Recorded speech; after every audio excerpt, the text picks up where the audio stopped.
La anestesia general se define como el estado óptimo para la realización de una cirugía, pero ningún medicamento por sí solo puede lograr las características necesarias, o sea, una rápida inducción, una rápida recuperación, un plano quirúrgico profundo, pero con respiración y cardiovasculares controlado, relajación muscular. Y dado que entonces ningún medicamento logra cumplir todas estas características, usamos combinaciones de fármacos en la anestesia general. Fíjense en la clasificación, tenemos los anestésicos inhalatorios, dentro de ellos figuran el óxido nitroso, que es del grupo de los gases anestésicos, figuran el enflurano, el isoflurano, que son del grupo de los líquidos volátiles, que se los sigue utilizando a muchos de ellos. Luego aparecen los endovenosos. Dentro de los anestésicos generales endovenosos se dividen en inductores y de mantenimiento. Un fármaco anestésico endovenoso inductor es aquel que hace que el paciente entre a una etapa quirúrgica rápidamente, como cuando el anestesista le hace contar al paciente y el paciente empieza a repetir los números e inmediatamente pierde la conciencia. En este grupo tenemos el antiguo tiopental y mucho más moderno al propofol. Dentro de los anestésicos de mantenimiento sirven, como el nombre lo dice, durante toda la cirugía. Y acá se encuentra la neuroleptoanestesia y la ketamina, entre otros. Pero a este grupo de fármacos lo ayudan también, por ejemplo, los preanestésicos. Un preanestésico es un medicamento que tiene la finalidad de hacer que el paciente vaya en mejores condiciones a la cirugía. Por ejemplo, una benzodiazepina para que el paciente no tenga ansiedad, un omeprazol, es un protector gástrico porque el paciente por estrés tenía gastritis, un buen analgésico para que el paciente vaya sin dolor o cualquier otra afectación que el paciente tenga, un preanestésico podrá controlarla. Otro grupo son aquellos que se utilizan durante la anestesia o en conjunto, por ejemplo, relajantes musculares, analgésicos, lo que haga falta.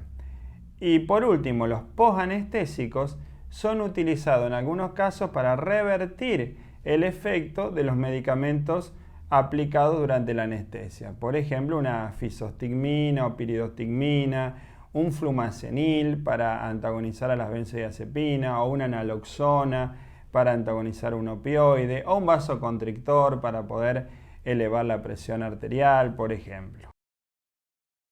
Entrando ya a los anestésicos inhalatorios propiamente dicho, vamos a ver que este tipo de fármacos ingresan vía inhalatoria, actúan y se eliminan vía inhalatoria. Casi no tienen metabolismo a nivel hepático.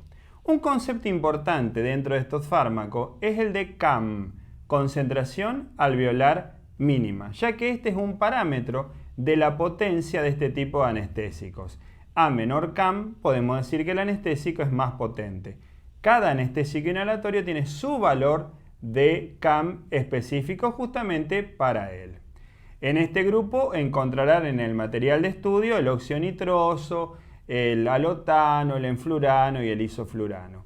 De cada uno de ellos sería bueno conocer qué característica o potencia tienen a nivel anestésico, analgésico y relajante muscular. No es un tema que valga la pena que profundicen mucho más, salvo que lo necesiten realmente para un examen o que se vayan a dedicar a anestesia. En la práctica clínica, los anestésicos generales lo dejamos en la mano de los anestesistas. Pasando ahora a los anestésicos endovenosos, tenemos los inductores de la anestesia y los de mantenimiento. Los inductores de la anestesia hemos dicho que eran el tiopental y el propofol. El tiopental es bastante antiguo, ya lo hemos desarrollado en el capítulo barbitúrico. El propofol es mucho más moderno, se utiliza más en la práctica clínica a nivel mundial y pueden ver ustedes todas las características en el material de estudio. Entrando a los anestésicos endovenosos, pero de mantenimiento, el primero que quiero hacer mención es la ketamina. La ketamina es conocida porque es un anestésico usado no solo en medicina, sino también en veterinaria. Produce la famosa anestesia disociativa, es un medicamento que actúa en corteza y sistema límbico y se lo puede administrar no solo endovenoso, sino también vía intramuscular. Tal vez en alguna documental o en alguna película han visto cuando se arroja un dardo anestésico a un animal, el cual corre durante algunos segundos más y luego cae dormido. Bueno, es ketamina la que se utiliza en ese caso. Por eso es conocido como el anestésico de veterinaria. Por supuesto, en humanos también lo utilizamos, generalmente para cirugías cortas. Una característica de la ketamina es que prácticamente no modifica mucho la presión arterial, la respiración, por lo tanto es un anestésico realmente muy seguro. Se recomienda que antes de colocar la ketamina se haga un midazolam, una benzodiazepina, para que el paciente no presente un efecto indeseable característico de la ketamina, que son las alucinaciones y los delirios post-anestésicos. Cuando se lo combina previamente con midazolam o con alguna otra benzodiazepina, generalmente este efecto indeseable no se ve. Conclusión, ketamina, excelente anestésico y de muy fácil utilización. El último de los anestésicos endovenosos que voy a mencionar es el de la neuroleptoanestesia. Pero acá tengamos en cuenta que hay dos conceptos, neuroleptoanestesia y neuroleptoanalgesia.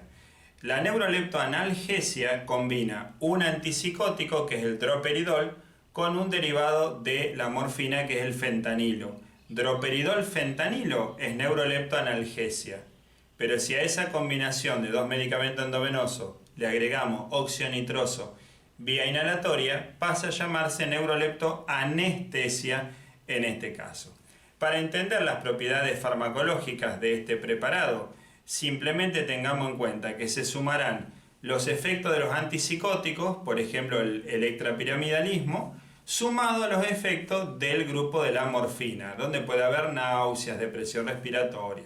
Como es un medicamento que combina ambos grupos de fármacos, por eso los efectos van a estar sumados de esta manera. Este medicamento es bastante más complicado de utilizar y se lo vamos a dejar en manos de la gente de anestesia. En el material de estudios pueden leer en forma completa el resto de todos los detalles. En la anestesia local podemos lograr la pérdida de la sensibilidad en un área determinada del organismo, pero sin pérdida de conciencia, a diferencia de la anestesia general. El prototipo de los anestésicos locales sabemos que es la lidocaína. La lidocaína a nivel mundial es el anestésico local más utilizado. ¿Cómo actúan en general los anestésicos locales? Lo que hacen es bloquear los canales de sodio en la fibra nerviosa. A bloquear los canales de sodio no puede dispararse el potencial de acción. Por eso terminan bloqueando la conducción en un axón. Desde el punto de vista químico, los anestésicos locales se dividen en ésteres y amidas. Hay algunos ésteres importantes como la procaína y los amida, donde está la lidocaína, bupivacaína, otros anestésicos más utilizados. Es común en la práctica que los anestésicos locales vengan con un fármaco colaborador que sea un vasoconstrictor, por ejemplo, adrenalina o noradrenalina. ¿Para qué le pusimos adrenalina o noradrenalina? Para que generen vasoconstricción a nivel local y obliguen al anestésico a quedarse en esa zona. Podríamos decir a que le haga honor a su nombre, tenga efecto únicamente local. El problema es que en algunas ocasiones el vasoconstrictor puede absorberse y producir efectos a nivel sistémico. ¿Cómo producen el bloqueo? La regla general es decir que mientras menos diámetro tenga una fibra nerviosa, más rápido será anestesiada, tanto sea una fibra motora como una fibra sensitiva.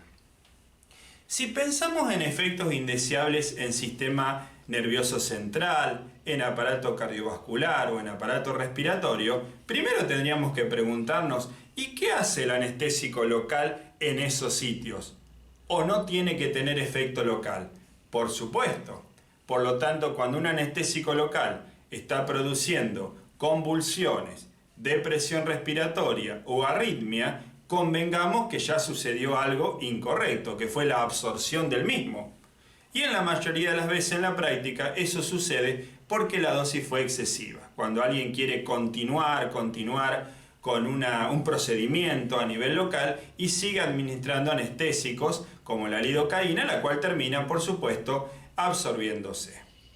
Algo importante con lo que nos topamos en la actividad clínica es el hecho que los anestésicos locales generalmente no funcionan cuando uno los coloca en una zona que está infectada, cuando hay una infección.